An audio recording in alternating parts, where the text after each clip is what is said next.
All right, let's go ahead and call the Senate to order. Sergeant Arms will please secure the chamber doors.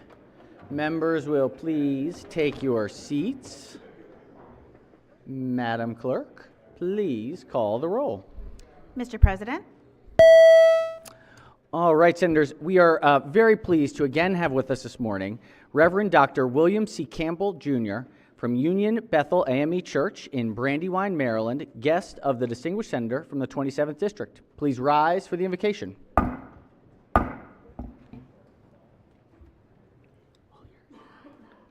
As we rise this morning on this last day of African American History Month, we celebratorily wear this beautiful stole provided to me by Howard University professor Dr. Lucy Gauss, who provides this from the nation of Cameroon. Let us pray. Oh, for 1,000 tongues to sing my great Redeemer's praise, the glories of my God and King, the triumphs of God's grace. Loving and merciful God, we come to you today, first acknowledging that it is because of your goodness that we are blessed to stand and serve in this historic and hallowed place. We come to give you thanks for another successful seating of this, the 446th session of the General Assembly of the great state of Maryland. We are thankful that you have kept and guided us to another season of legislative work and advancement. We petition you, God of the universe, for your mercy. We, the crown of your creation, need your benevolent forgiveness.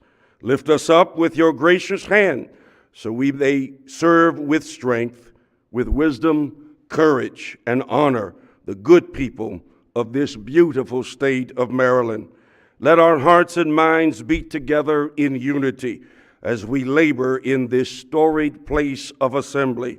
We ask, O God, your special blessing upon the 47 elected servants in this Senate chamber who labor tirelessly for the good of all the citizens of Maryland. Give them heavenly wisdom to address our human challenges and needs. Please bless our Senate President and the majority and minority leaders of this body. We ask, O God, that you would strengthen the Senate staff and keep all of them and their families while they are engaged in this monumental work. Bless also the Assembly of Delegates, the Maryland Supreme Court, and our governor and lieutenant governor and their families. Please shelter and keep them from all harm. As we work and labor together, may we accept what was and embrace what is going to be. May our eyes see together the possibilities for an even brighter and better future. And now to the God who created Araminta Ross, Thurgood Marshall, Frederick Douglass, Samuel Green, Amanda Smith, Josiah Henson, Frances Ellen Watkins Harper, Gloria Richardson Dandridge, and Captain Cornelius Thomas Arundel Howard, and so many others of distinction. Please hear our prayer and our sincere petition. Please hear us. Please guide us. Please bless us. Please keep us. In the name of all, God of all creation, we pray. Amen and amen.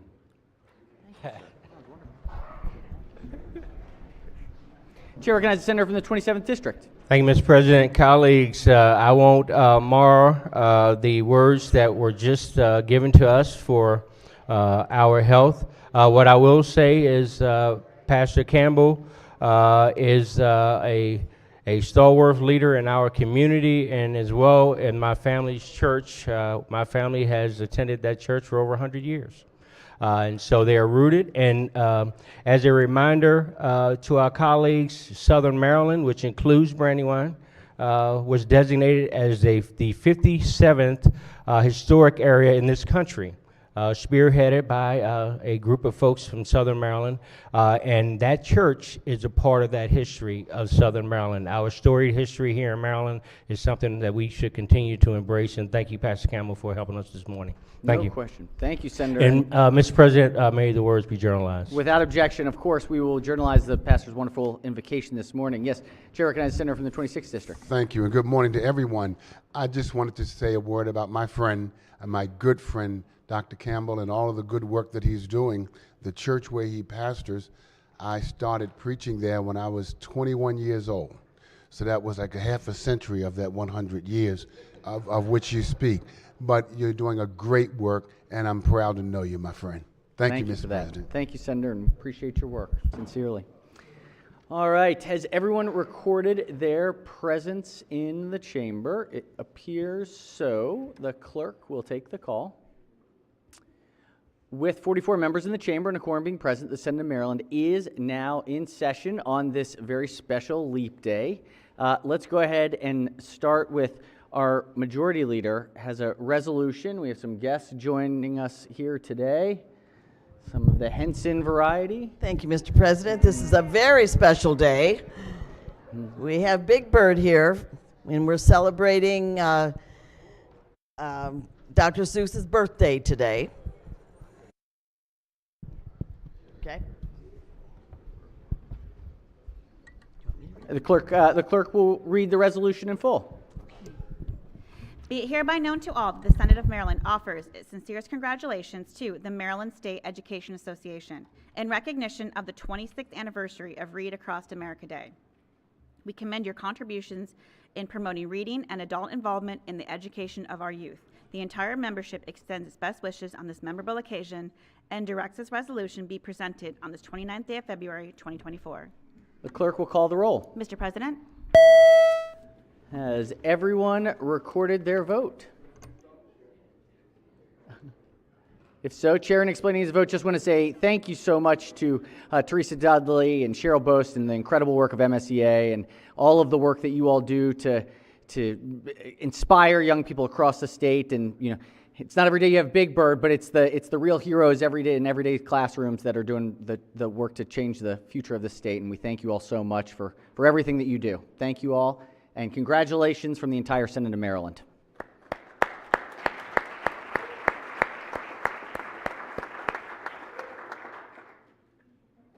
It's wonderful. Thank you so much. Thank you for everything. It's not every day that Big Bird is gracing the Senate floor here. Thank you very much. No, appreciate it. Thank you all. Excellent. Excellent. Oh, we forgot to take the call. Look at that. Oh, man. Out of sync here. Excellent. Well, it's locked in. Big Bird in Essentia, unanimously celebrated. Very good. All right. We have another resolution here today. Senator from the 25th District. Thank you, Mr. President. We have two amazing guests here, a father and son duo, but we're going to talk about the son. These two gentlemen are in District 25 and have been doing some great work. Just recently, we did a presentation of a check for $150,000 to go towards taking care of the gym within the community. We are facing some tough times in our state and in the country when it comes to juvenile crime. And this duo has been attacking that by making sure we have children off of the streets, having something to actually do. And a part of that, what's come out of the work that the father, Lamont Roach Sr., who is to the far right, Lamont Roach Sr. has poured so much into his son, so much so that this young man has become the WBA super featherweight champion of the world. That is what is happening in Prince George's County.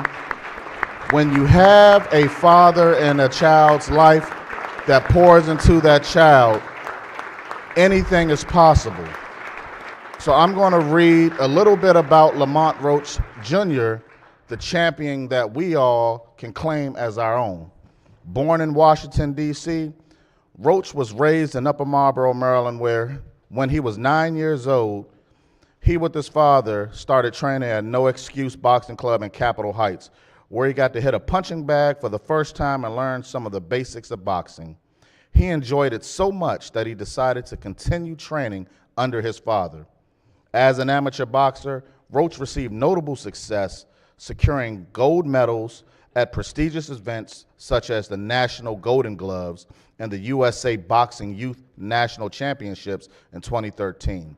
Transitioning to the professional circuit, he made his debut shortly after signing with Golden Boy Promotions, all while balancing his studies at the University of Maryland. Roach displayed remarkable skill and determination, remaining undefeated in his first 20 fights, which included claiming 3 minor championship titles. In November of 2023, Lamont Roach Jr. won the World Boxing Association Super Featherweight Championship, joining an elite class of boxing world champions. Please join me in welcoming the phenomenal champion, Lamont Roach Jr. And Mr. President, I would ask that the clerk please read the resolution. The clerk will read the resolution in full. Be it hereby known to all that the Senate of Maryland offers its sincerest congratulations to Lamont Roach Jr. in recognition of being crowned the World Boxing Association Super Featherweight Champion in November 2023. Entering an elite class of renowned boxers, the entire membership extends its best wishes on this memorable occasion and directs this resolution be presented on this 29th day of February 2024. The clerk will call the roll. Mr. President? Has everyone recorded their votes? If so, the clerk will take the call. To Mr. Lamont Roach Sr. and to his champion son, Mr. Lamont Roach Jr., congratulations on being crowned the World Boxing Association Super Featherweight Champion of the World this November 2023. Congratulations.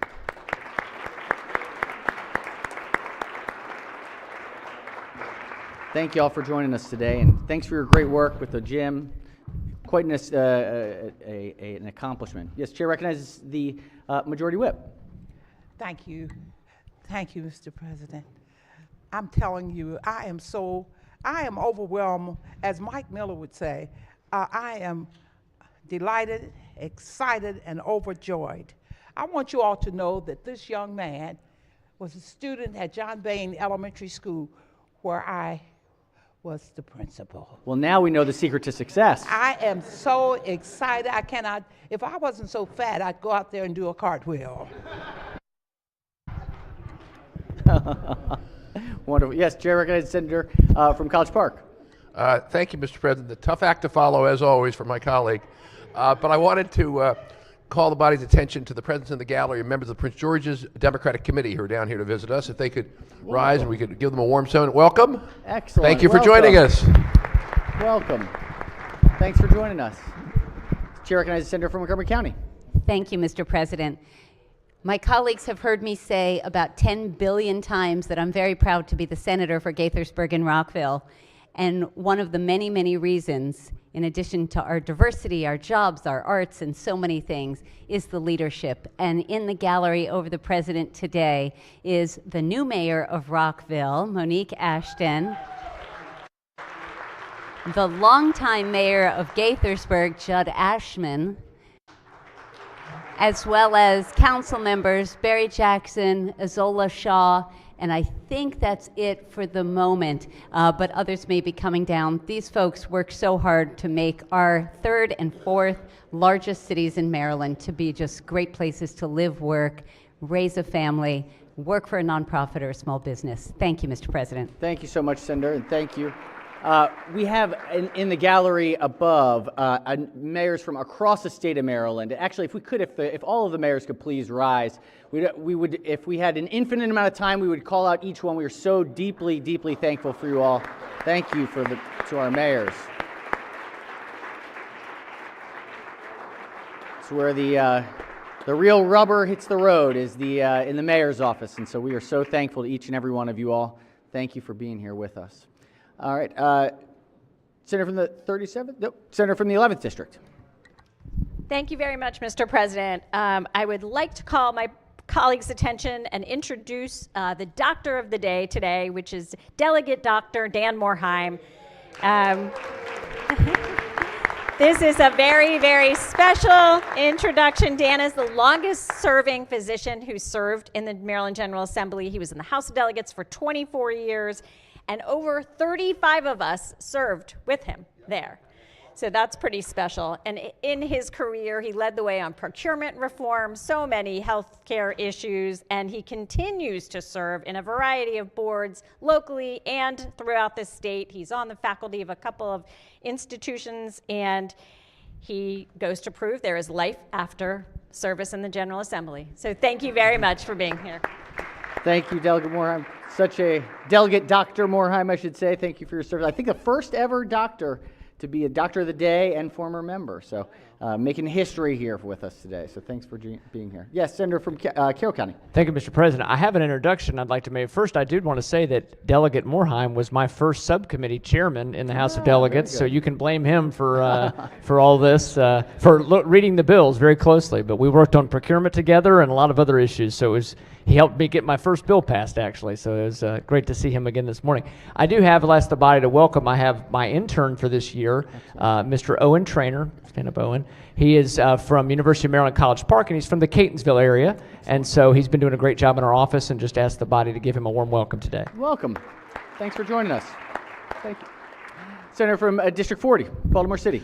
Thank you, Mr. President. Colleagues, the 40th Legislative District is home to many of the arts and cultural institutions in Baltimore City. We're the home to the Baltimore Museum of Art, the Lyric, Hippodrome, Everyman's Theater, MICA, Baltimore School of the Arts, you name it. But today, we have a very special guest, and I'm gonna ask Jonathan if he would please stand.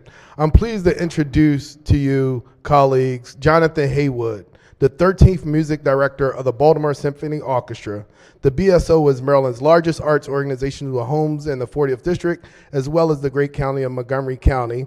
And Jonathan officially took the podium as the 13th music director in September. With his arrival, he also became the youngest musical director of a major American orchestra and BSO's first director of color.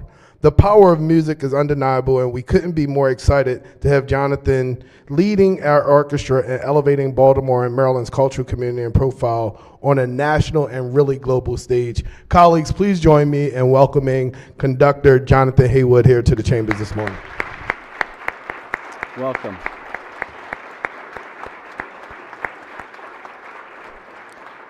And we really are super fortunate, global leader here, and we are such a fortunate to have Jonathan running the BSO, and I believe a season pass holder here, Senator from the Baltimore County.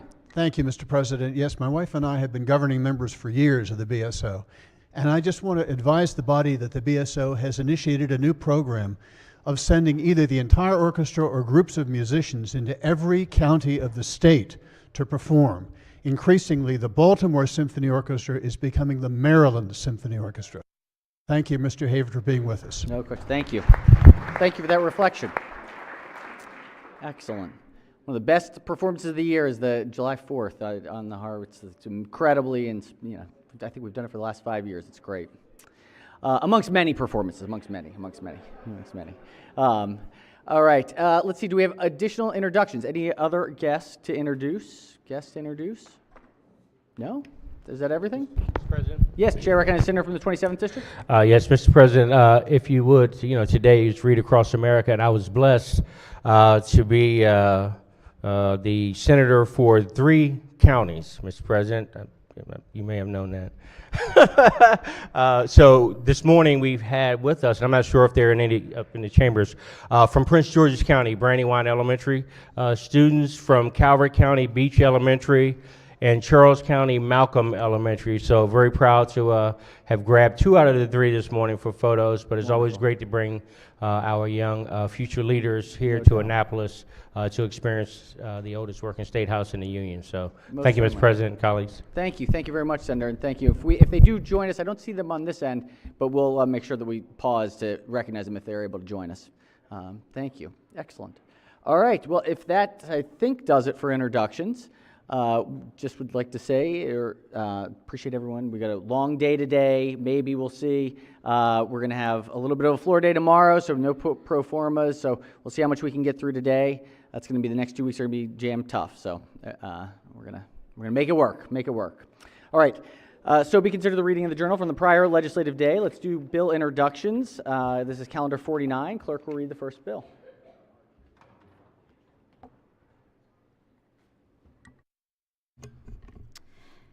Senate Bill 98, Senator Salling.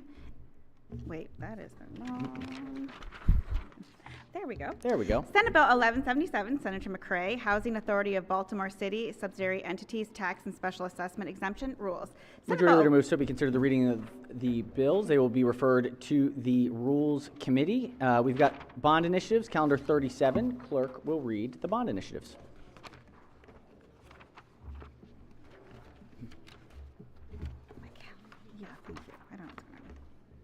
Number 1, Senator Benson, Prince George's Cultural Arts Foundation, Budget and Taxation. Majority Number Leader 2, moves, so be considered the reading of the bond initiatives. We will refer those to the Capital Budget Subcommittee.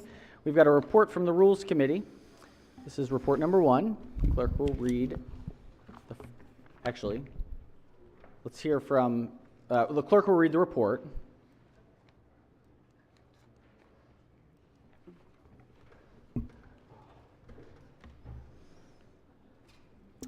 Report of the Rules Committee, report number 1. Chair recognizes the chair of the committee. Thank you very much, Mr. President. The Rules Committee met yesterday and voted to re-refer the bills on this report to the appropriate standing committees.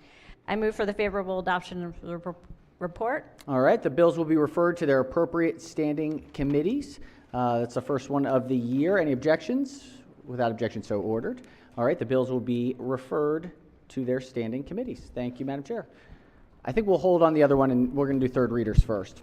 Let's actually do that. If we could, Madam Secretary, if we could ring the bells, and Madam Clerk, if we do a quick quorum call before third readers. Mr. President. Has everyone recorded their presence?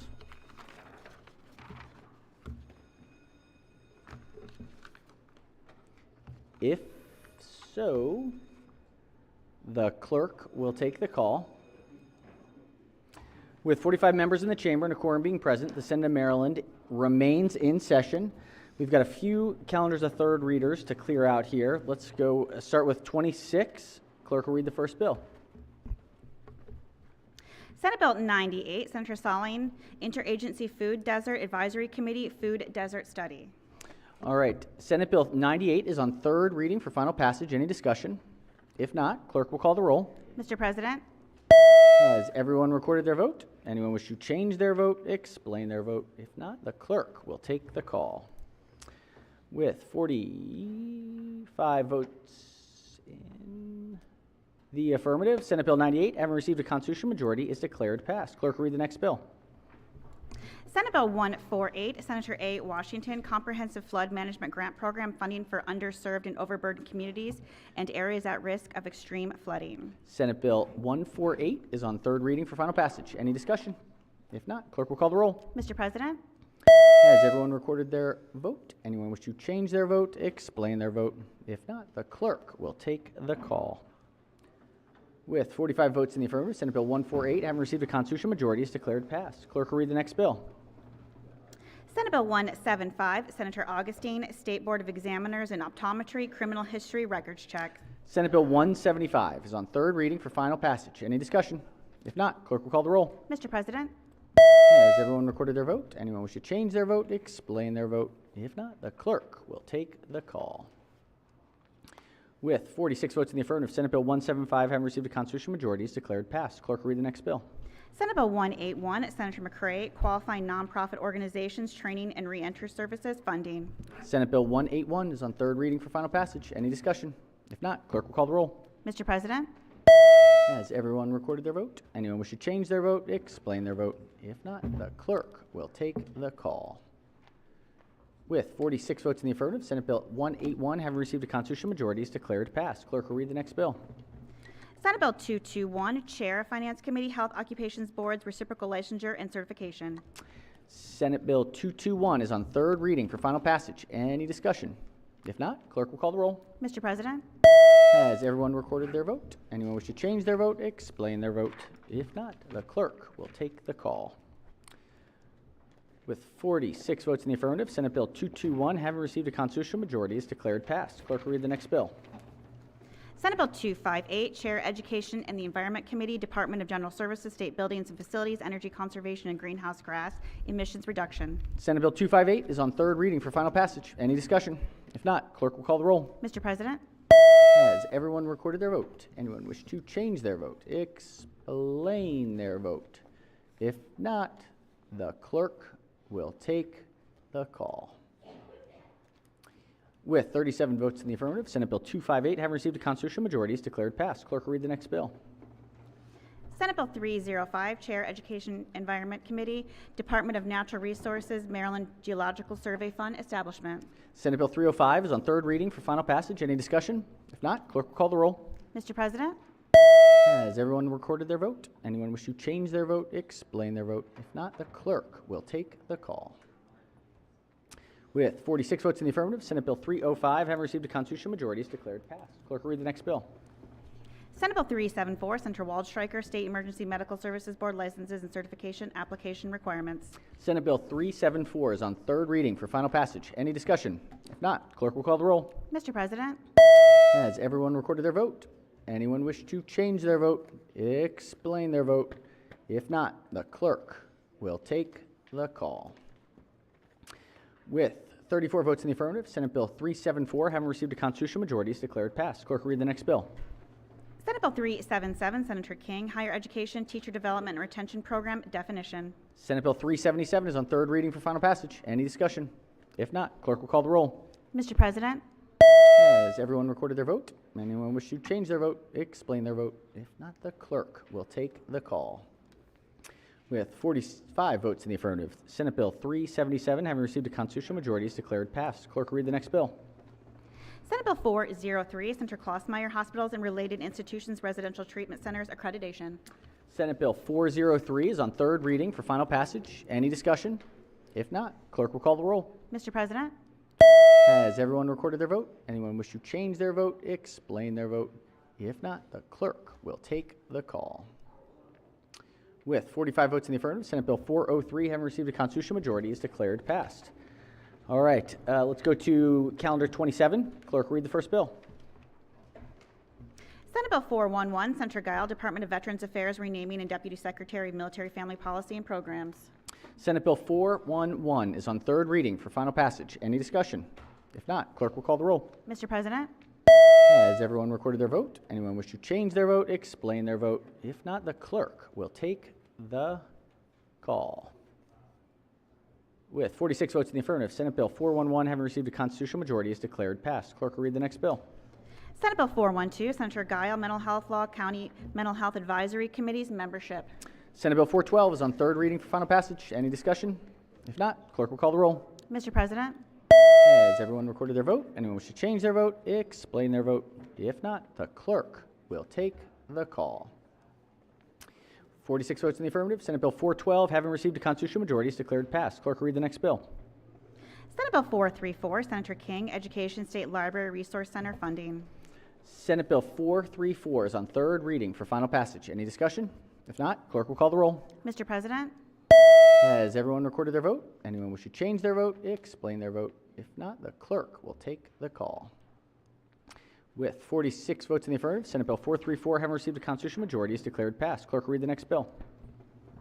Senate Bill 440, Senator Elfrith, Income Tax Credit, Venison Donation.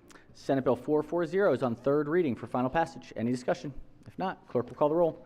Mr. President? Has everyone recorded their vote? Anyone wish to change their vote? Explain their vote. If not, the clerk will take the call. 46 votes in the affirmative. Senate Bill 440, having received a constitutional majority, is declared passed. Clerk will read the next bill.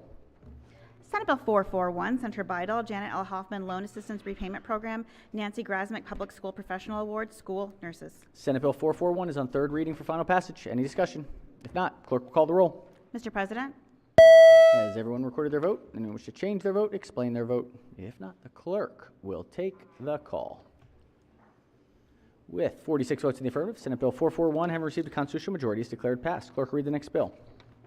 Senate Bill 500, Senator M. Washington, Education, Child Care, Career, and Professional Development Fund, alterations. Senate Bill 500 is on third reading for final passage. Any discussion?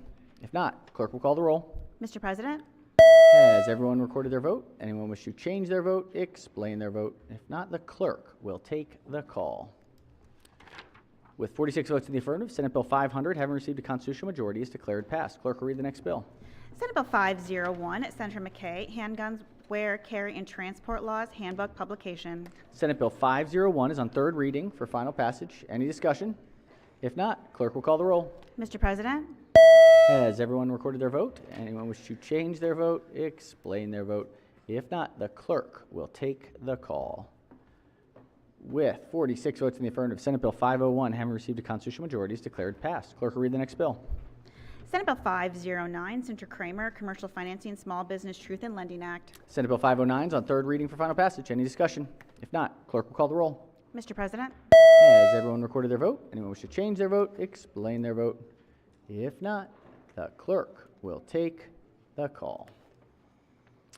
46 votes in the affirmative. Senate Bill 509, having received a constitutional majority, is declared passed. Clerk will read the next bill.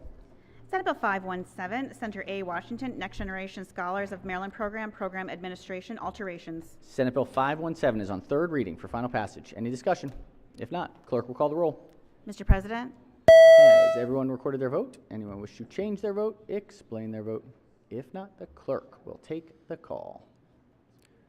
With 46 votes in the affirmative, Senate Bill 517, having received a constitutional majority, is declared passed. Clerk will read the next bill. Senate Bill 522, Senator Augustine, Charter Counties Enforcement of Local Laws. Senate Bill 522, third reading, final passage. Any discussion? If not, clerk will call the roll. Mr. President, Has everyone recorded their vote? Anyone wish to change their vote, explain their vote? If not, the clerk will take the call. With 46 votes in the affirmative, Senate Bill 522, having received a constitutional majority, is declared passed. These haven't been too controversial. We're kind of moving through quickly. This is great. So we'll go to calendar 28. Clerk will read the first bill. Senate Bill 553, Senator Quarterman, Maryland Zero Emissions Electric Vehicle Infrastructure Council Membership and Reporting. Senate Bill 553 is on third reading for final passage. Any discussion? If not, clerk will call the roll. Mr. President, Has everyone recorded their vote? Anyone wish to change their vote, explain their vote? If not, the clerk will take the call. 46 votes in the affirmative. Senate Bill 553, having received a constitutional majority, is declared passed. Clerk will read the next bill.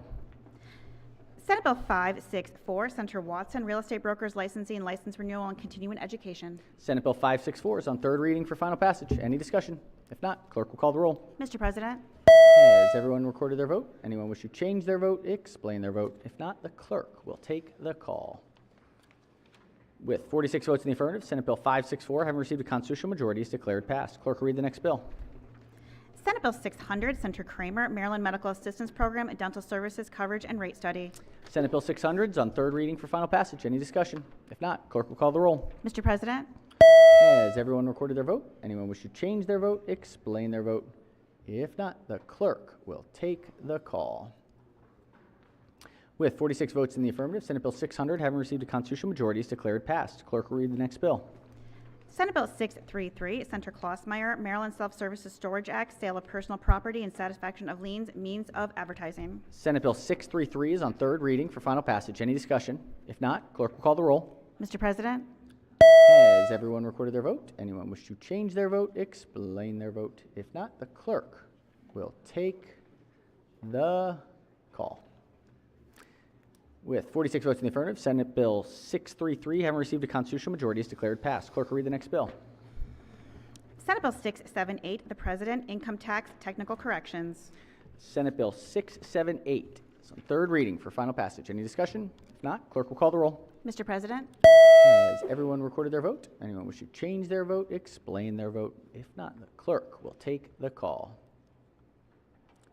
46 votes in the affirmative, Senate Bill 678, having received a constitutional majority, is declared passed. So we should name everything. Technical correction, that's all it is. You know? All right, clerk will read the next bill. Senate Bill 693, Carroll County Senators, Carroll County Public Facilities Bond. All right, Senate Bill 693 is on third reading for final passage. Any discussion? If not, clerk will call the roll. Mr. President, Has everyone recorded their vote? Anyone wish to change their vote, explain their vote? If not, the clerk will take the call. With 46 votes in the affirmative, Senate Bill 693, having received a constitutional majority, is declared passed. Clerk will read the next bill. Senate Bill 694, Senator Feldman, Maryland Department of Health, Health Commissions, and Maryland Insurance Administration study. Senate Bill 694 is on third reading for final passage. Any discussion?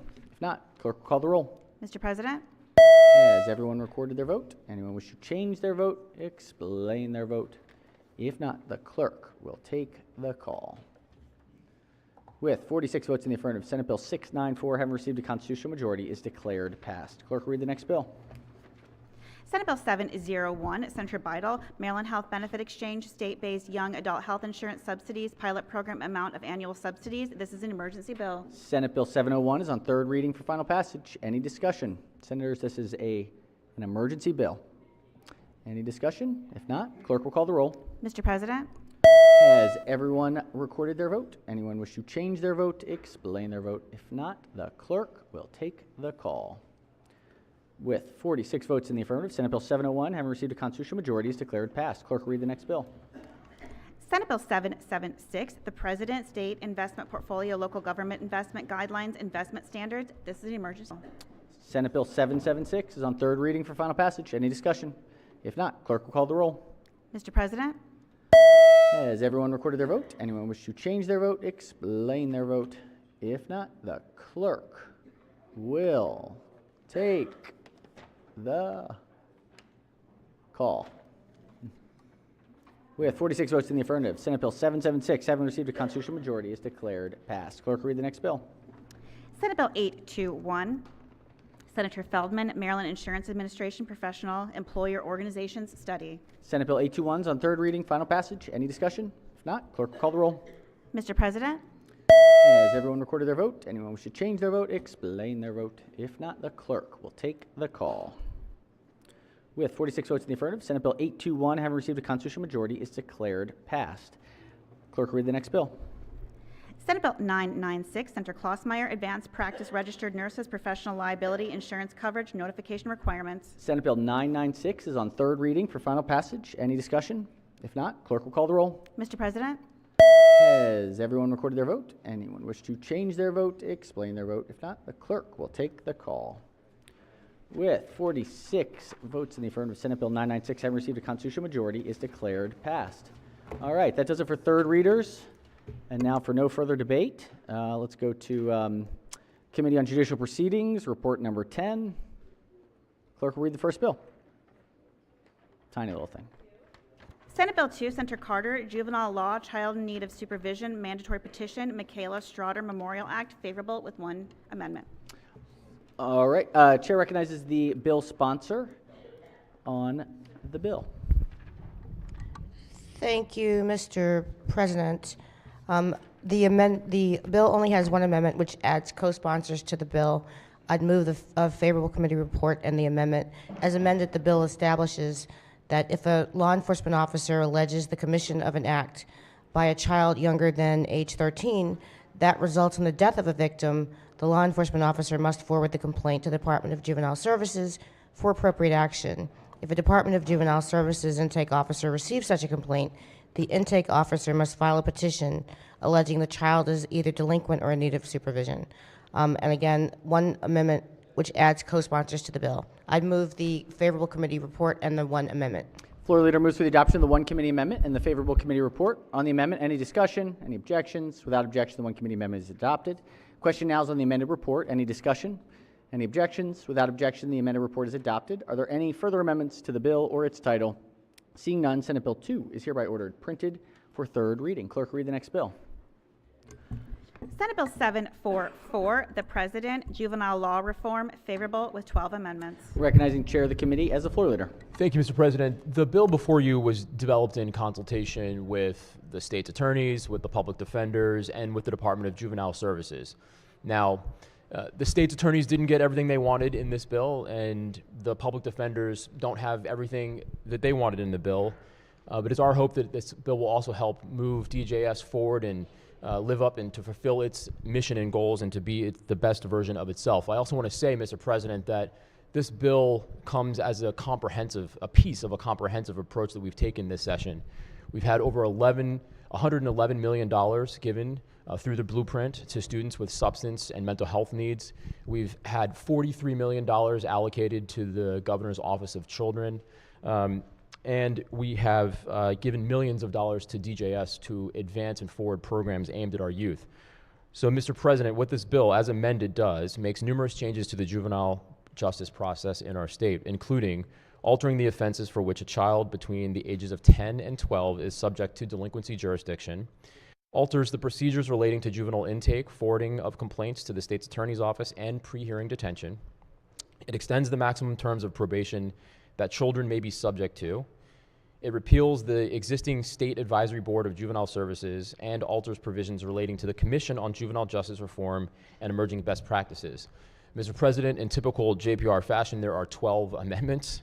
Amendment number 1 adds co-sponsors. Amendment number 2 is technical.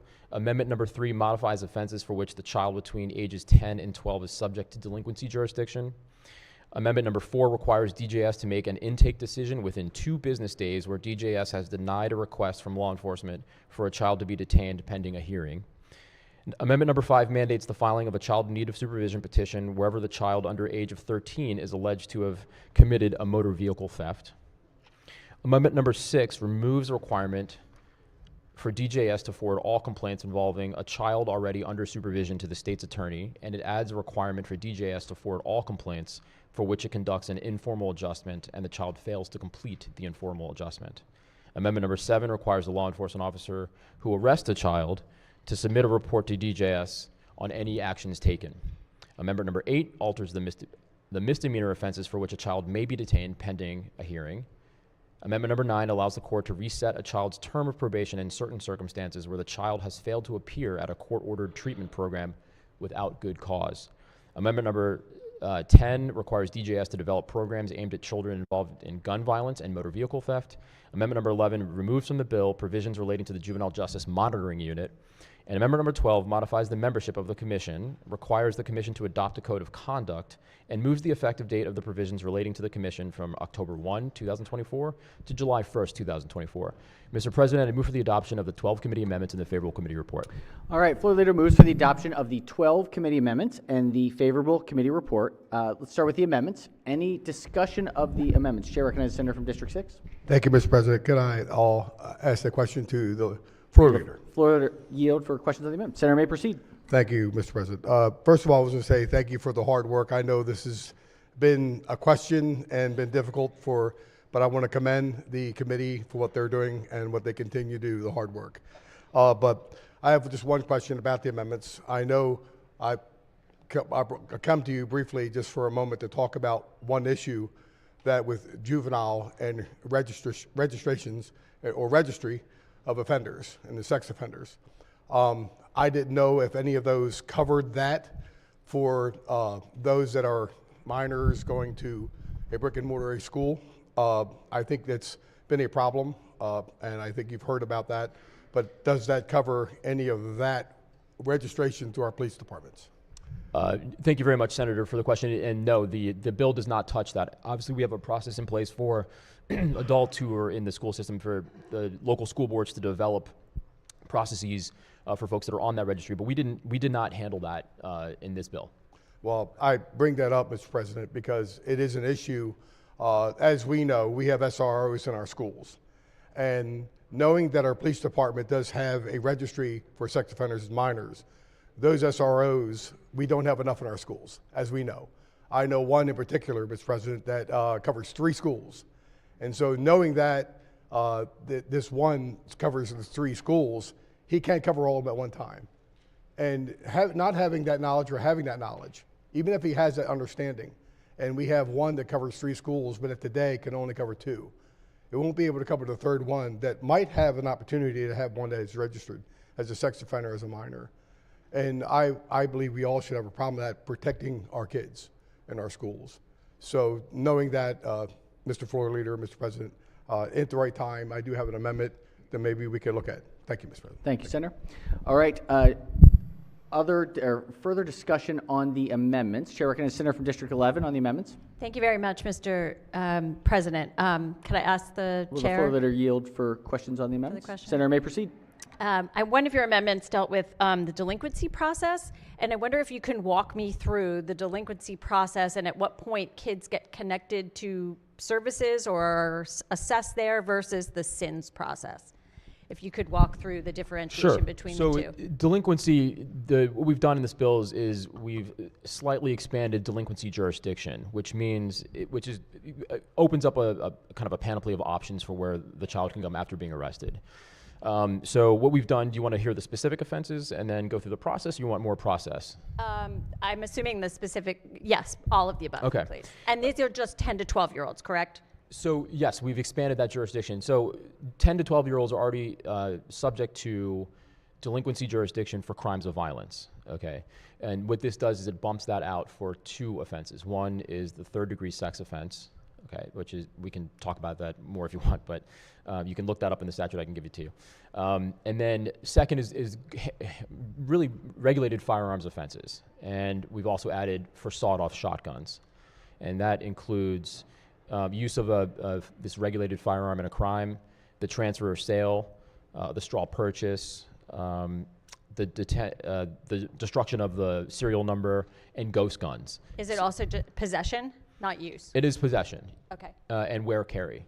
And so all of those are now included because these are serious, extremely serious offenses that align more closely to those crimes of violence. And so this gives the system the option, the ability to have restricted or supervised detention. Not that it has to happen, not that it even will happen, but that it could happen for the safety of the child and for the safety of our community. So just a question, when you say system, does that mean the state's attorney? Does that mean the police officer? Can you? This is DJS, the Department of Juvenile Services. This is their process. Now, when you have delinquency, this goes before a judge. The state's attorneys can weigh in, the child's attorney, whether that's a public defender or a private attorney, can weigh in, and they'll make that decision as to where that case should go based on the specific circumstances of that case. But one thing I want to highlight is that discretion is interwoven all throughout this process. There are no predetermined outcomes here in expanding that juvenile and delinquency jurisdiction. Okay, if I understand correctly, you're saying, so the child gets picked up by the police officer. Mm-hmm. Police officer then makes a report to DJS? So that should be happening, but we also, if we walk through the bill and we make sure that we put it into statute that does have to happen. Okay, so there's a form filed, it goes to DJS. DJS decides this is serious enough that it has to go through the delinquency process, correct? Well, if it's eligible, which now these... If it's eligible yeah. under these new... Correct. Okay, set of circumstances. And then is there a competency process in there to determine whether the 10, 11, or 12-year-old is able to understand the proceedings? That's correct. So there's a determination of competency. And how long does that process take?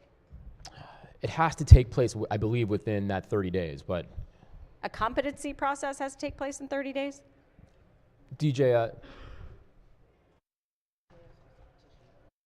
so DJ has to make that petition within 30 days. They have to make that decision. Petition and a decision within 30 days. Petition to the court? I just want to understand at what point when you have a competency determination, that sets off a whole nother process, which is long and lengthy. So it is long. But it's a 30-day decision window to make that decision. To make the decision about whether to seek a competency assessment? I guess we haven't walked through the entirety of the bill, but then we've shrunk that down to 15 days, 15 business days. Okay. And then once... if a child is not competent, then what happens? Then a whole course of things happen to either determine that to try to gain competency for that child or that individual, and that can take time. That's an assessment. It's a lengthy process to determine, and competency can be gained at any point. And where is the child when this is happening, when this whole process is happening? Are they could be secured? Are they at home? No, are they in the community? They are home. They're home. Mm-hmm. Okay. And if a child is deemed competent, then what happens? Then it restarts the whole process. Okay. And it restarts the whole process so that they go before a judge? That's correct. Okay. And then... then either services... supervision, whatever. Provided by DJS or whoever DJS contracts with. Okay. And then if it's a SINS process, then what happens? The only difference between delinquency and SINS in this regard is that the options on the table, not that it's a predetermined outcome, but the options on the table for SINS is that you cannot be housed or detained in a facility with other delinquent children. Okay, so there you could be in an unsecured group home. You could be in outpatient or inpatient treatment if it's available in the state of Maryland. Those things can happen with SINS. The only thing that cannot happen is that you cannot be detained in a secure facility with other delinquent children. At the end of this process. That's Okay, an option, but that's an option, not a predetermined outcome. So these are pretty serious allegations when a kid is going through this process, right? Where these new potential crimes are included to go through a delinquency So process. that's the policy choice. I mean, that's the policy choice that this body has to make, is whether those certain offenses rise to the seriousness that, hey, look, the system may have the option and the ability to say, look, there's something going on in the helm. There's something going on with this individual that makes themselves harmful to themselves or to others, that we have the option to put them in supervised housing. So I have to ask again one other thing, because it concerns me, the two different processes and the speed at which a kid is going to get services. And it sounds to me like the potential for them to get services faster is through the SINS process and not the delinquency process. So that's, I mean, look, we've made that policy decision for crimes of violence. And this you're going to say, here, is this the same decision tree that we want for people with guns? Is this the same decision tree that we want for people that join in another person in sexually assaulting someone? I totally appreciate that. Do we want to have that process for someone that uses a firearm or a knife or a weapon to sexually assault someone? These are the options, and this is the policy decision that this body has to make. And that's what we've done. And look, I had the same concerns you did, frankly, for this. And I thought during our hearing for the bill, that was the most salient point to my mind that was brought up, which was the competency piece. And that's why we curtailed the offenses that are allowed in delinquency jurisdiction, and we hedged back from the original bill. Because I heard that, and I listened to that, and I understood that. And that's why I think this is a much more nimble, clean way to move forward with this. You'll notice that we've had auto offenses. Initially, we had animal abuse and auto theft in there. We took that out and made that a mandatory SINS because, to my mind, that's less of a threat to public safety and a more expedited way. So I understand. I'm receiving what you're saying, and I think the committee wrestled with that, and that's the product that you have before you. Okay, just one last question for Mike, and thank you. I really appreciate you walking through this with me. So I understand the crimes of violence also, and the inclusion of those, but this also includes possession of a firearm, not use of a firearm. No, yes, the firearm is the most lethal thing I can think. I'm in the military. It's an inherently dangerous thing. And we're just talking about 10, 11, and 12-year-olds. That's right. And discretion. Discretion is still afforded and accorded to the process, the juvenile process. Discretion by a judge, by DJS? All of the above. All of the above. Okay, thank you very much. Appreciate your time. Thanks. Thank you. All right, on the amendments, Chair recognizes Senator from the 22nd District on the committee amendments. Thank you, Mr. President. As the floor leader will yield, I'm looking at amendment number 5 in here. Can you just explain that to me, what that means and what it does exactly?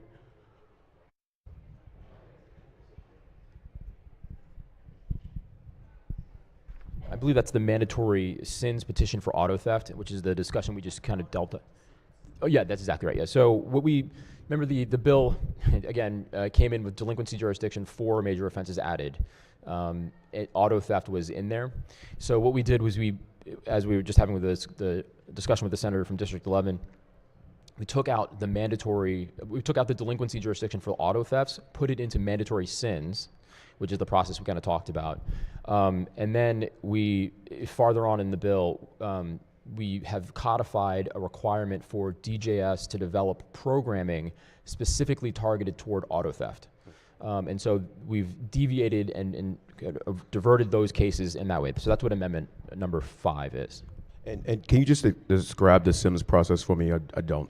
Sure. So anyone here can file a SINS petition, a child in need of supervision petition, and DJS will receive that, and normally there's a decision point where they can do an informal adjudication or they can forward it along to the court. What this does is it makes it mandatory that it goes to the court so that there's an adversarial process, but that the services can be provided to that child, and the judge can look at it, the state's attorneys can look at it. There's no option for that child to be detained in a supervised facility or supervised housing. It just means that they're going to have options to get to the services a little bit quicker. Got it. And it says under the age of 13 years old. So is that all ages under the age of 13? Well, not 9. It cuts off at 9, so it's really 10, 11, 12. In the bill, it says 10, 11, 12. But That's what is being incorporated for this, 10, 11, 12.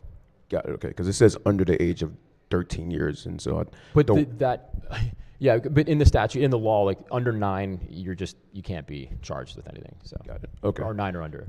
Thank you, Thank you. And also, just another question. There's another amendment in here. I'm trying to find. It's really hard to read this reprint or the amendment itself, but it says that the law enforcement officer shall do X, Y, and Z. Yes. And I know we've got a forthcoming amendment. We've got a forthcoming amendment coming to help kind of build that out a little bit more. But what that means, a lot of the discussion around the interim is that there just wasn't an information flow. There were information gaps. And so when DJS would do a risk assessment tool, the information would be incomplete, which is bad for the child and it's bad for the system because you're not getting the right services, but you're also not making a proper assessment of what that person's background is. So this ensures that a police officer writes that report. And that there's documentation for why they arrested someone, and we're going to build that out to have more data collection for, I think, disaggregated for race and gender and age, and then. Is there a certain time period for when they have to write this report? Right away. It's got to be contemporaneous. So once they I know it says immediately, but immediately can be defined. It's like a day or two, 24 hours, 48 hours? Once they make the arrest, they've got to do this report right then and there when they turn them over to the DJS intake officer. Yeah. And then there's another amendment in there that allows for law enforcement diversion in lieu of taking them to DJS. That also has to be recorded so that there's a full picture of what's happening in that child's life. Mr. Mayor, were there, Mr. President, excuse me, were there amendments that were considered? Sorry, let's go back to this. The law enforcement and they shall. What if they do not do that? What's the accountability for that law enforcement officer? There are no penalties associated with this yet. This is just the statute. It's going to be our responsibility as a bit of an oversight body to make sure that that law is being executed and implemented properly, and we will have the paper trails to figure that out, to understand that. I think the major concern that I keep hearing in some of our conversations is the accountability piece and ensuring that these things are happening in DJS and without law enforcement. And it seems like a lot of things have fell through the cracks. So I wondered if the committee considered an accountability or a penalty, because right now in the amendments, we're talking about penalties for kids, right, that commit these crimes, but we're not talking about penalties for adults that do not do their job to make sure that these young people are flowing through the system correctly. No, I hear you. So this whole thing is about accountability all throughout the system for families, for individuals, and for the system really at large. I mean, the largest piece about this whole thing is the system. Let's get it real. The system's failing our children. Right. And so this recordation, this paper trail is meant to enhance that accountability. But you'll also know in the second half of the bill, there's a commission that's created that has people who have been involved all throughout the juvenile justice system and are experts in their field who have this oversight ability to say, hey, look, this is not happening. And they're going to report. We pushed up their constitution date to July because we felt it was so important for them to get off the ground and start working and exercising their oversight ability. They're going to report back to us. They're going to report to the governor. And they're going to meet 6 times a year. They're going to evaluate that process and hold DJS, law enforcement, and every component part of our system accountable.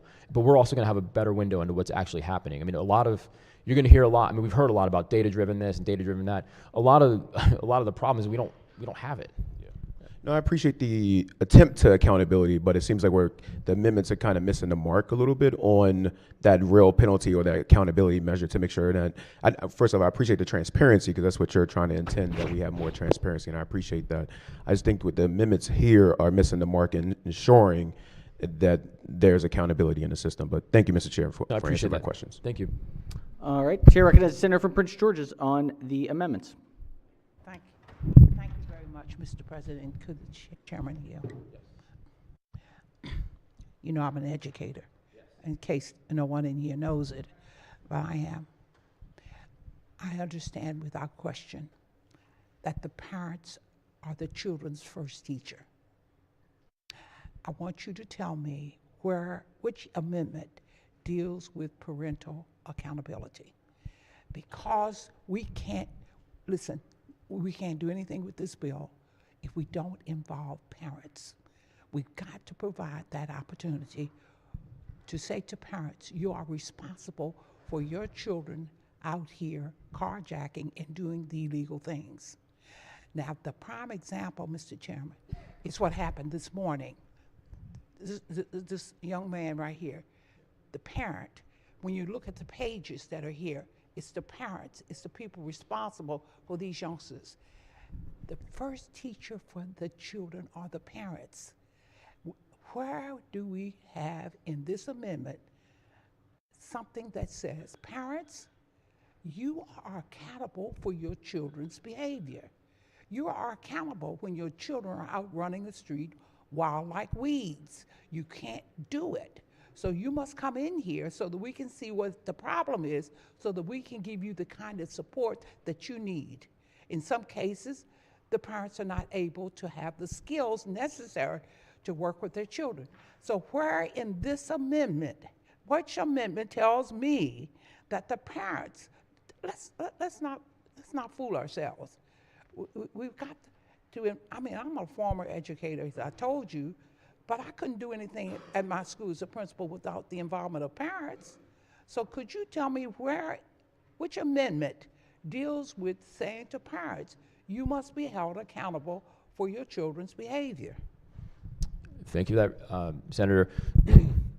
The bottom line up front answer is that there is no precision line or piece of this bill that deals directly with parental accountability. That's a more broad question. That's why I opened up our presentation here with the comprehensive nature in which we're handling this problem this session with the allocation and development of programming. I have an anecdotal story that I'd like to share with everybody, but I want to keep this proceedings moving on, so I'm not going to go there. But the answer is there isn't anything specific. It's a comprehensive approach. That's why we've put millions of dollars into programming and supporting the Department of Juvenile Services and others providing those services to families and students and children. All right. Thank you, Senator. On the amendments, further discussion of the amendments.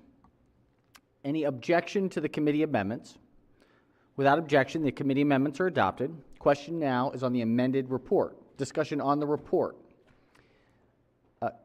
Chair recognizes Senator from District 12 on the report. Yeah, rise for an amendment. Just a moment. Give us one moment. Let's see if any objections to the adoption of the amended report. Without objection, the amended report is adopted. We'll recognize the senator from District 12 who has an amendment. Pages will collect and distribute the senator's amendment. And Senator, if you could just give us one moment to get it up on the board.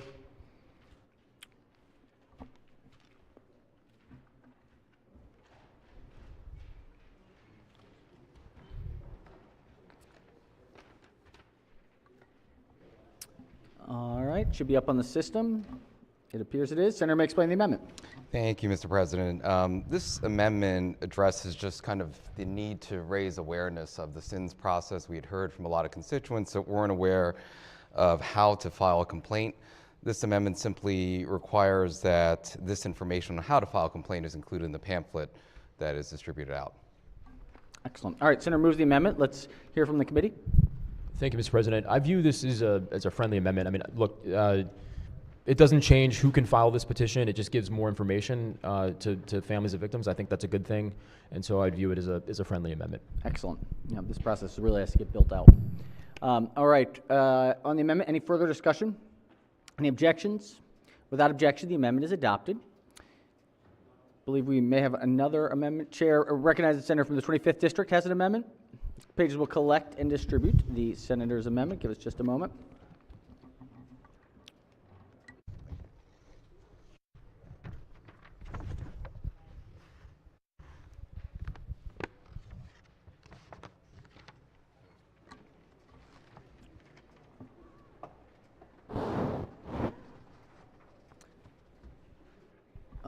Let's see if we can get it up here. All right, Senator may explain the amendment. Thank you, Mr. President. We had the senator from District 22. He brought up some good points in terms of what takes place with the officers when they choose not to take a child into custody. And then the good senator from District 24 had also brought up some great questions about the parents in this particular issue. And this amendment, I believe, addresses that. And so what this amendment does is if a law enforcement officer determines that a child cannot be taken into custody pursuant to the law of arrest, and the law enforcement officer elects to not take the child into custody, the law enforcement officer shall complete a written report and forward the report to the department stating the circumstances of the interaction and the child's name, address, and parental or custodial contact information.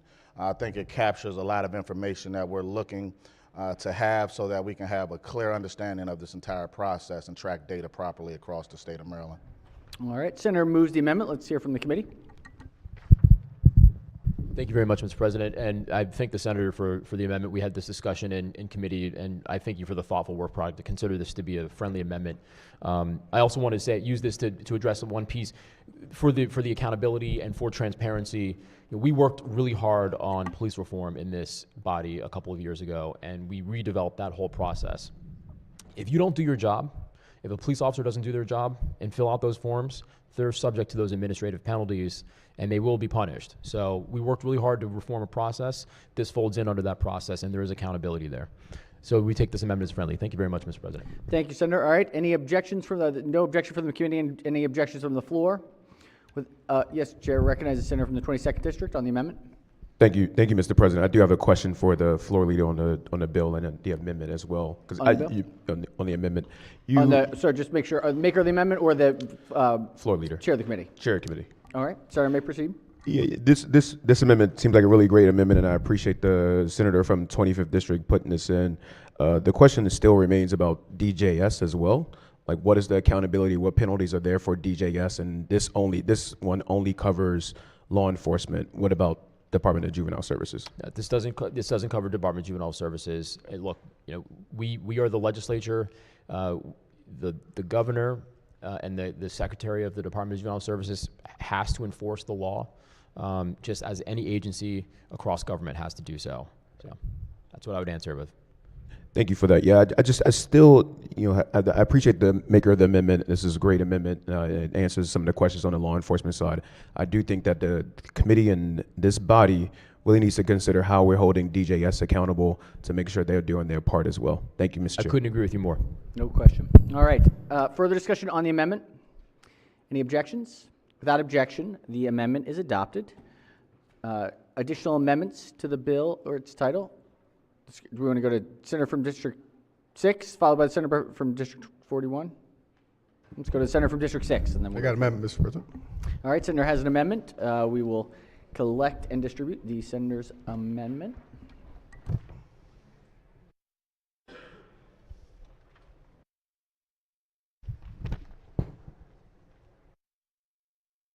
Give us just a moment. All right, it looks like it is up there. Senator may explain the amendment. Thank you, Mr. President. As I spoke to the floor leader, there is an issue with the registry of juveniles, and what I would like, Mr. President, if they have the opportunity with this amendment, it specifically goes to those that are in a sex offender in the registry, and making sure not just our police would have this in the registry, but our SROs also will be a part of that as well. And if not, maybe we can work on that. But I think this is a friendly amendment, and I appreciate that, Mr. President. All right. Senator moves the amendment. Let's hear from the committee. Thanks, and thank you very much to the senator for the amendment. I agree with the policy on this, and I think you have a bill in our committee that I think deals with this, and which I would like to actually work on and through that avenue. There are some questions for the access to the database for juveniles in the schools. If it's functionally possible, and I don't know the answer to that question, and that's the only reason why I would resist this amendment. I do like the policy. You have a vehicle in committee, and I will work with you on that. I'm just not sure how functionally this works. And so I would just ask the body to resist it, not on the content or the merits, but because of the function. I just don't have the answer, and I would hesitate to put this on. So I'm going to ask the body to redress respectfully. I mean, I do agree with the end goal. And I appreciate that, if I could, Mr. President. Senator may proceed. Answer to that, because the reasoning with this is we do have a problem, as I stated, with SROs and what we don't have. We've had a problem with recruitment altogether throughout the nation, let alone our state. And being responsible enough to take care of those, our students in our schools, it's a major issue. And just knowing that, we've had sex offenders as minors. And I bring this up for this number one reason. We've had 2 toddlers that have been raped. And these 2 toddlers and the parents that we met had issues because they let this student go back into the schools with no accountability. And we're talking about accountability. We're talking about making sure that we're account. And the accountability is our students. There are grandkids, there are neighbor friends' children, there are community kids. They're the ones that are walking to the bus stops, that are getting on buses, that are going to schools. And it's important to know that our kids are protected in our schools. And right now, there's some of our schools that are kids that are there in our public schools and are sex offenders and have done this. And I think it's important to know that they are protected. And I appreciate the chairman, Mr. President, looking into this. But I think this is an important amendment. I think it's something that we need to do and move forward with. And Mr. President, with it all, I think it's important that we really realize, as you know, protecting our students and making sure that they have everything that they need, the right tools, is what we've worked hard for. And just knowing that, Mr. President, I want a roll call, but I believe this is an opportunity to protect our students. Thank you, Mr. President. All right. On the amendment, Chair recognizes the minority whip. Thank you, Mr. President. I wonder, just for if I could ask the chair to yield for a question in regards to this amendment. Senator may proceed.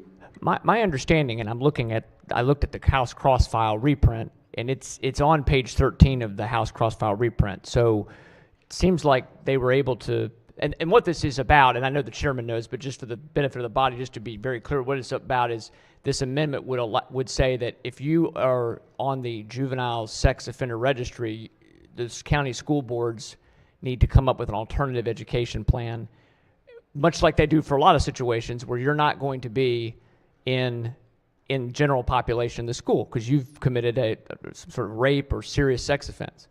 So that's why the senator from District 6 offered the amendment, and it was adopted in the House version. So we're just hoping maybe we can get it on. And that's why I would press the amendment. But my question, I guess, to the chairman is what the issue is. Yeah, no, I'm told that it's functionally not possible the way it's drafted because the schools don't have access to the database, this sex offender database for juveniles. Only the police do.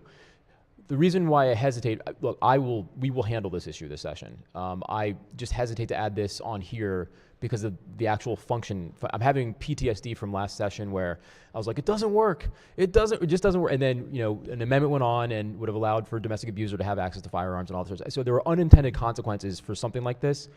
It's a good idea. We will get this done this session. I just hesitate to put it on this bill. That's the only, it's not for the merits of the policy. It's just for the actual functioning and mechanics of this amendment. So thank you, Mr. President. The bill is in rules right now. So if we were able to, I will find a vehicle in JPR to get this done. withdraw the amendment. Well, if that's possible, Mr. President, if I could. Let's Senator Well, I'm not the maker of the amendment. I think if we have a commitment to work on to get this issue done, we perhaps could consider withdrawing the amendment from a floor vote for now because we have the commitment. It's not a to get it disagreement done. on policy. I mean, yeah, I it's not- understand. I mean, Understood. yeah. Let's hear from the maker of the amendment. Thank you, Mr. President. I thank you for your word.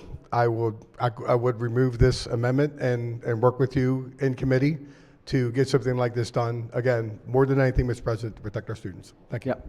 All right. Thank you, Senator. Senator withdraws the amendment, and we got to work on this. We got to make sure we get this. Excellent. All right. We have an amendment from Senator from the 41st District, I believe.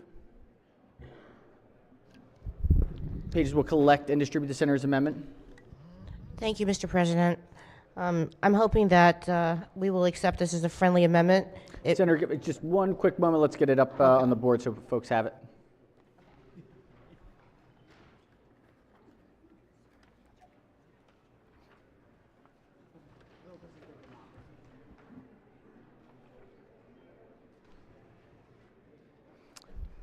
All right, Senator may explain the amendment. Thank you, Mr. President. So we discussed this in committee, and what's this simple amendment? And I think it addresses a question that was raised earlier by one of the other senators regarding the issue of diversion and reporting. This amendment would simply require that the cases that are diverted would include a report that includes the number of children referred to an at-risk youth prevention and diversion program, the age, gender, and race of the children referred to the at-risk prevention and diversion program in the previous year, and the number of children currently enrolled in an at-risk prevention and diversion program. I would ask the committee to accept as a friendly amendment. All right, let's hear from the floor leader. Thank you, Mr. President. More data, more information for us to make informed decisions in the future is always better, so consider this to be a friendly amendment. All right, friendly amendment. Any objections from the floor? Without objection, the amendment is adopted. Do we have other, any further? Yes, Chair recognizes Senator from the 38th District has an amendment.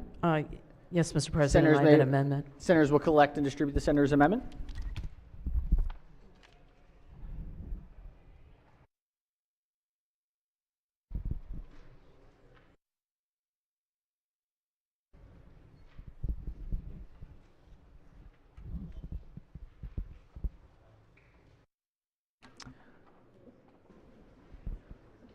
All right, Senator may explain the amendment. Thank you, Mr. President. This is an amendment that comes from all of our communities. This amendment permits law enforcement to conduct a custodial interview with the juvenile prior to their consultation with a lawyer if that juvenile wants to speak to investigators and if there is probable cause to believe the juvenile has committed a crime of violence or a crime involving a firearm. I will point out in the amendment that it requires that the law enforcement officer has made an effort reasonably calculated to give actual notice to the parent, guardian, or custodian of the child that the child would be questioned.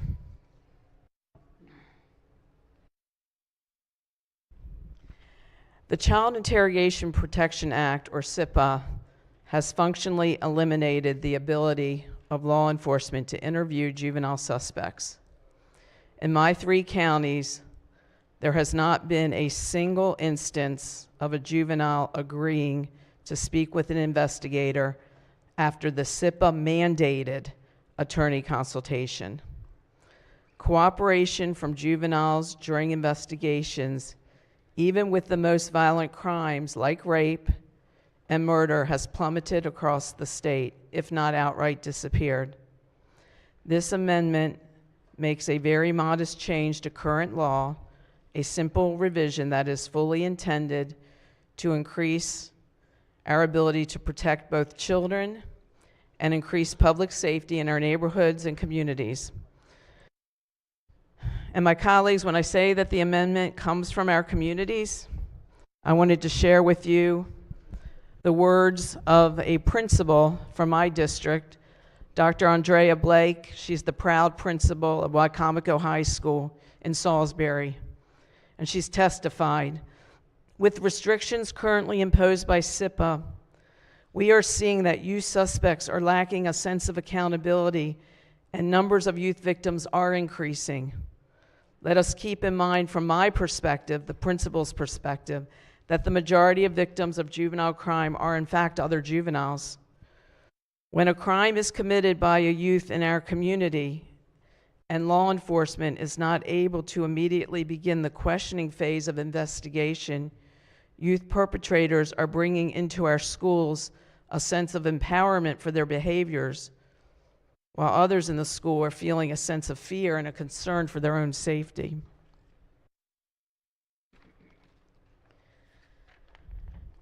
Nothing about this amendment requires a juvenile to answer questions. Juveniles can choose to remain silent, and investigators are constitutionally obligated to respect that decision. Juveniles will still be advised of their right to speak with a lawyer and their right to remain silent, and a court will later review both whether the juvenile's decision to speak with investigators was voluntary and whether the statement that they provided was voluntarily given. Let me close by bringing the necessity of this amendment by highlighting victims in my Senate district. On July 4th of 2023, a juvenile-related shooting took place in Salisbury, Maryland, and one 14-year-old was murdered and 7 others were severely wounded.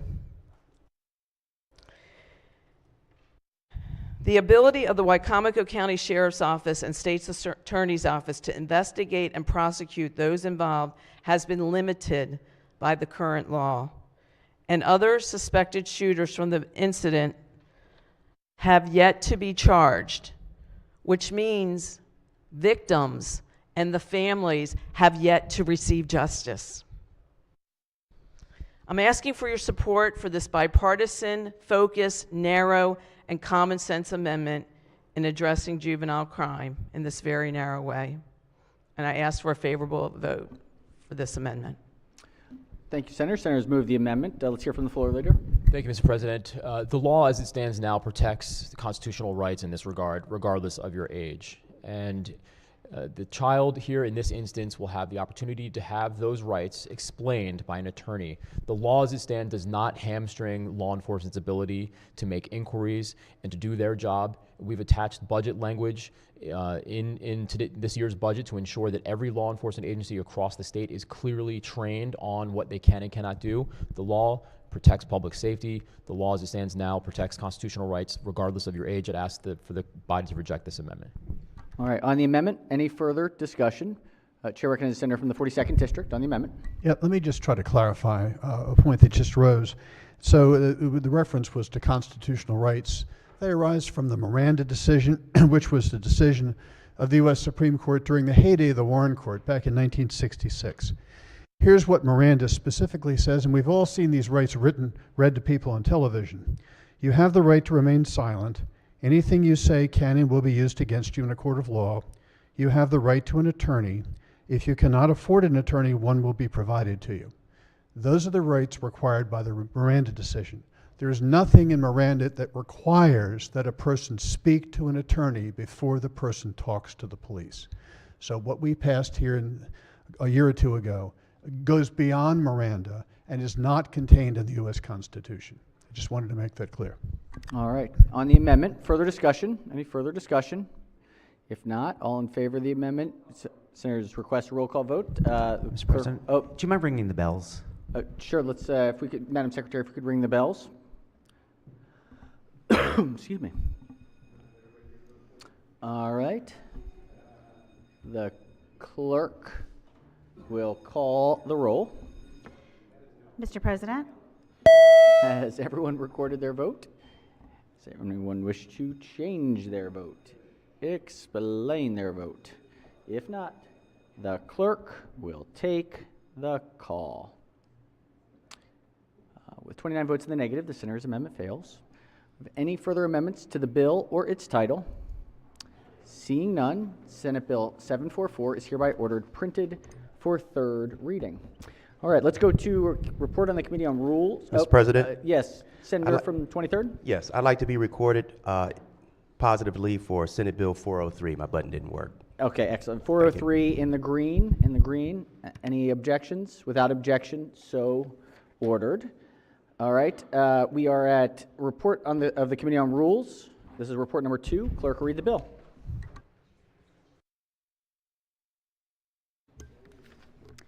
Senate Bill 1106, the President Annual Corrective Bill, favorable. All right, Chair recognizes the Chair of the Committee as the floor leader. Thank you very much, Mr. President. The committee heard the bill yesterday. This is one of those bills that we asked DLS to go through and make corrections. It's nothing substantial. They're technical to the annotated code. So I would ask for adoption of the committee report and for favorable consideration. All right, floor leader moves for the adoption of the favorable committee report. Any discussion? Any objections? Without objection, the favorable committee report is adopted. Are there any amendments to the bill or its title? Seeing none, Senate Bill 1106 is hereby ordered printed for third reading. I think this is the first year we've not had a curative, the corrective. I don't think I've ever had a no curative bill. The difference, 14 years in, probably should talk to DLS about that, but yeah. All right, we've got a special order calendar, number 28. Clerk will read the bill.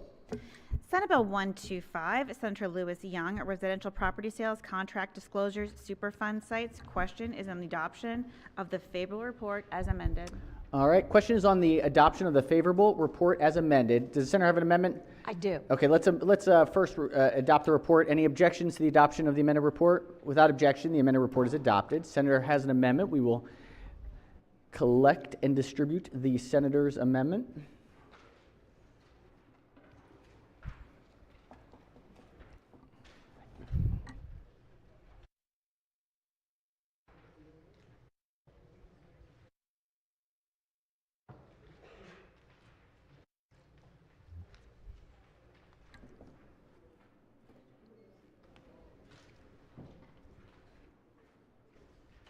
There we go. All right, Senator may explain the amendment. Thank you, Mr. President. Colleagues, we have 26 Superfund sites in the state, 24 of which are active. So we want to make knowledge of these Superfund sites when purchasing a residential property as visible as possible. So what my amendment does is simply change the URL that's cited in the bill. We confirmed with the EPA that the site that I'm recommending is actually a more suitable URL because it's national priorities list specific. It actually has a definition on it of what a Superfund site is, and according to the EPA, it's more user-friendly. So I hope you'll adopt this friendly amendment. All right, Senator moves the amendment. Let's hear from the floor leader. Thank you very much, Mr. President. The senator is absolutely correct. We take this as a friendly amendment. All right.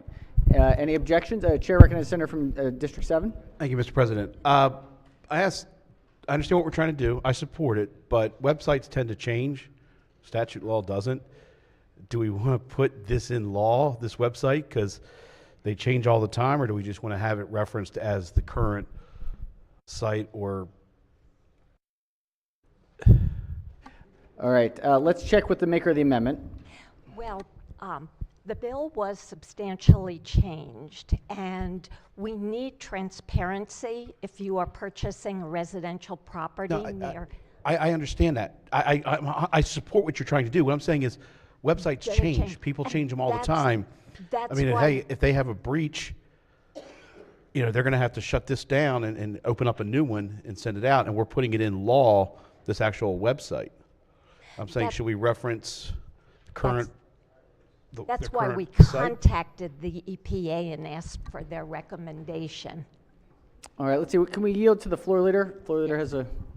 Both senators bring up actually good points, but so I've checked. We've never put an actual URL in the code. This website's going to be attached to a form that's going to be submitted, so it will be in the statute, but it's what's required on the form.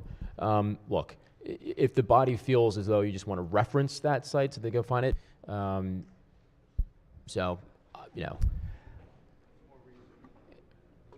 Mr. President, can we special order one more day and try to work this out? Senators moved to special order. That's fine. Are there any objections? I think it's worth figuring this one out. That's fine. All right.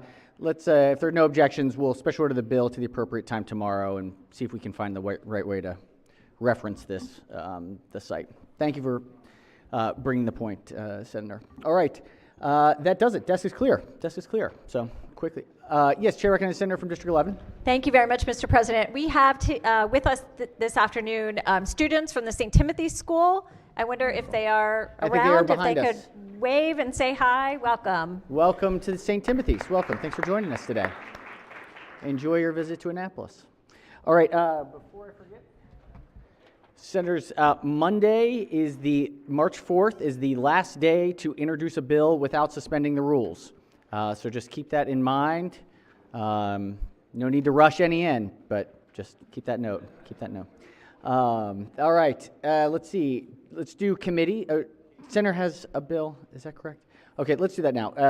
Senator from the 29th District.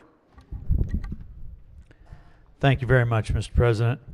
And I raise to request that we suspend the rules and have an emergency bill, Senate Bill 1178, reported directly to the Standing Committee.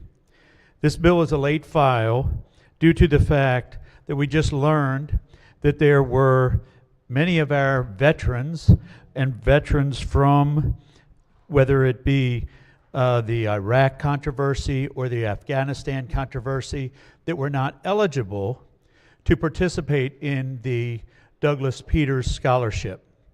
I'm very proud of the fact that each and every one of the members in this body co-signed on this bill. The fact is that they put a date of May the 1st, 2003 as the date on the bill. That your service started in 2001 and ended there. There was 18 months. And we know that many of our veterans served after that time period in Afghanistan and also in Iraq.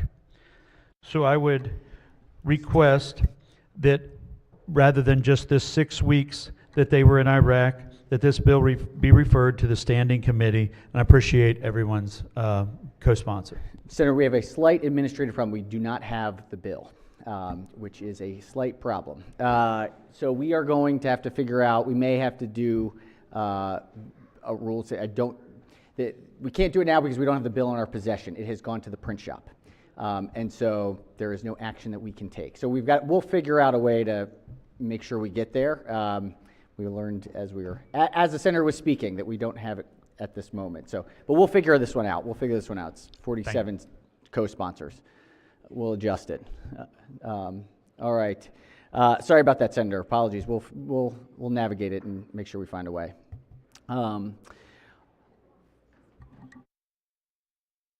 Okay. All right. Let's see. Do we have introduction? Senator already did the introduction. Is there another introduction, Senator from District? Okay. Chair of Finance. Thank you, Mr. President. Finance will meet at 1 o'clock today. We're slacking. Only 10 bills and 62 witnesses. Thank you. All right. Excellent. Chair of Education, Energy, and the Environment. Thank you, Mr. President. The committee Tripoli will meet today at 1 p.m. for 16 bill hearings, followed by voting session. Thank you. Thank you, Senator. All right. Chair of Budget and Tax. Thank you, Mr. President. We'll meet at 1 o'clock today for bill hearings. Today we have the BRFA. Excellent. All right. Chair of Judicial Proceedings. Thank you, Mr. President. The Judicial Proceedings Committee will meet today at 1 p.m. for bill hearings. We have 14 bills and 80 witnesses. Whew. All right. Busy days. Chair of Finance. Mr. President, we will also be voting after bill hearings today. Thank Excellent. All right. Great.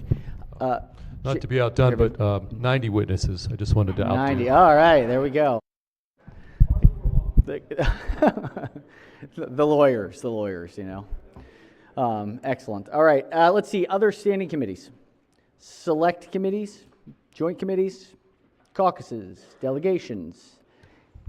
Yes, Chair recognizes the Chair of the Montgomery County Delegation. Thank you, Mr. President. Montgomery County colleagues, I would ask that we immediately following floor session go to the Verda Welcome Room. We're going to try to get at least chip away at some of the local bills that we've got waiting for us. So Verda Welcome immediately following. Thank you.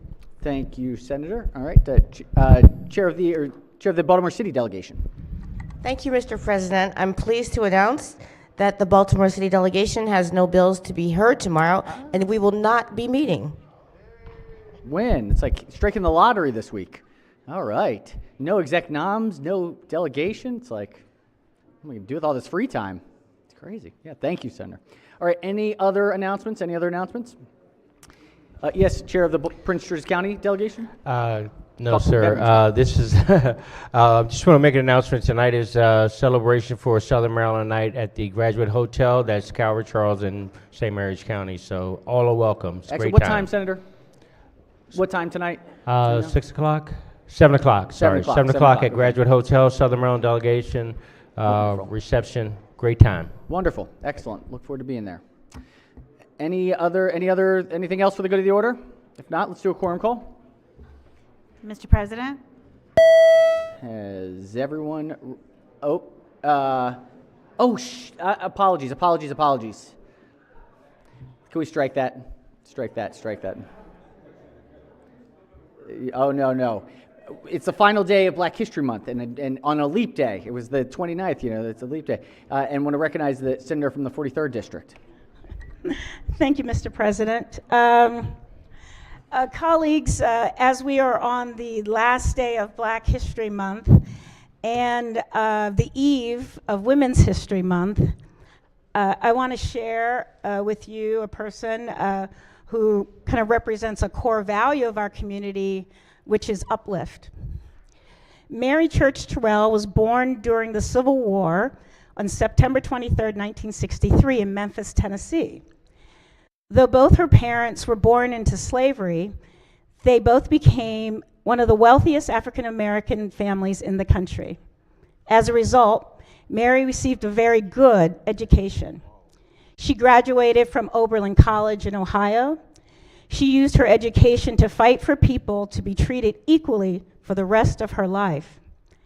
As an African American woman, Mary experienced the sexism faced by the women of the United States and the racism towards African Americans. Her activism meant that she was part of many different groups. I believe some of us can recognize that. She helped start the National Association of Colored Women. The organization was founded in 1896.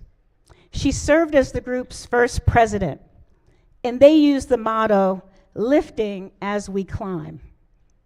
Harriet Tubman and Ida B. Wells were also members. One of the group's causes was women's right to vote. The members faced racism in the suffrage movement, and she helped raise awareness of their struggle. In a speech to the National Association of Women's Suffrage Association, she asked the white suffragists to stand up not only for oppressed women, but for all people who were oppressed and those who were oppressed by race. While Mary Church Terrell lived to see her hard work pay off with the passage of the 19th Amendment in 1920, she continued to fight and continued to be an activist for racial justice until she passed away at the age of 90. Lift every voice and sing, till earth and heaven ring, ring with the harmonies of liberty. Let all our rejoices rise high as the listening skies. And Mr. President, let it resound loud as the roaring sea. Thank you. Thank you so much. Thank you. All right. Let's do a quorum call. Mr. President? Has everyone recorded their presence? If so, the clerk will take the call. With 46 members in the chamber and a quorum being present, Senate of Maryland remains in session. Chair recognizes the Majority Leader. Thank you, Mr. President. I move the Senate of Maryland stand adjourned until Friday, March 1st at 11 a.m. Without objection, so ordered. Have a wonderful day. See you all tomorrow.